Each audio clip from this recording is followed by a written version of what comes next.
பிரண்டை சட்னி செய்கிறோம். ஃபஸ்ட்டு எண்ணெய் ஊற்றிக்கணும். எண்ணெய் வேணுமோ அதை ஊற்றிக்கணும், இல்லைன்னா நல்லெண்ணெய் ஊற்றிக்கலாம், அது நல்லாயிருக்கும். காஞ்ச மிளகா நான் 5 போட்டுக்கணும்.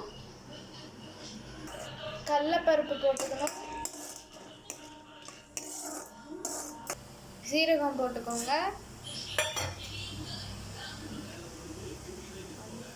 மல்லி போட்டுக்கோங்க.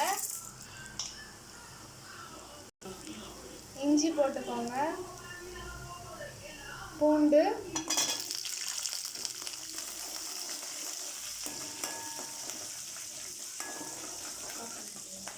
இது நல்லா வதங்கின பிறகு வெங்காயம் போட்டுக்கோங்க.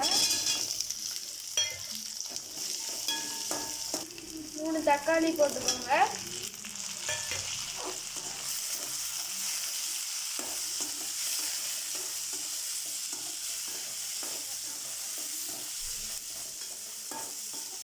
தக்காளி வதங்கினதே உப்பு போட்டுருணும்.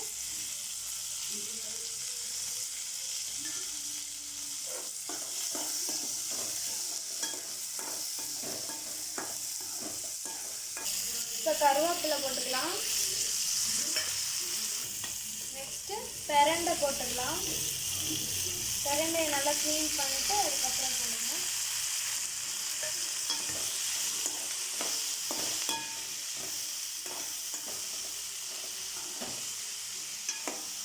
நல்லா வதக்கிக்கணும். நெக்ஸ்ட்டு புளி போட்டுக்கோங்க, ஒரு கோலி குண்டு சைஸு. நல்லா வதங்கிடுச்சு. இப்போ கொஞ்ச நேரம் ஆற வைக்கணும். இப்போ நல்லா ஆறிடுச்சு. நம்ம இப்போ அரைக்கலாம். இப்போ மிக்ஸி ஜாரில் எல்லாத்தையும் ட்ரான்ஸ்லேட் பண்ணியாச்சு. நல்லா அரைச்சிக்கோங்க. லேசாக தான் இது இருக்குது, அரைஞ்சிருக்கு. இன்னும் கொஞ்சம் தண்ணி ஊற்றிட்டு இன்னும் கொஞ்சம் அரைக்கலாம். இப்போ நல்லா நைஸாக அரைஞ்சிருச்சு. இப்போ தாளித்து விடலாம். வானல் வச்சு எண்ணெய் ஊற்றிக்கோங்க. சூடாகட்டும். கடுகு, உளுத்தம்பருப்பு போட்டுக்கோங்க.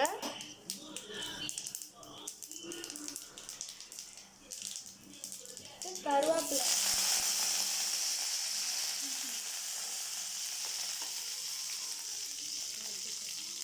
அடுத்து பிரண்டை சட்னி போட்டுக்கோங்க.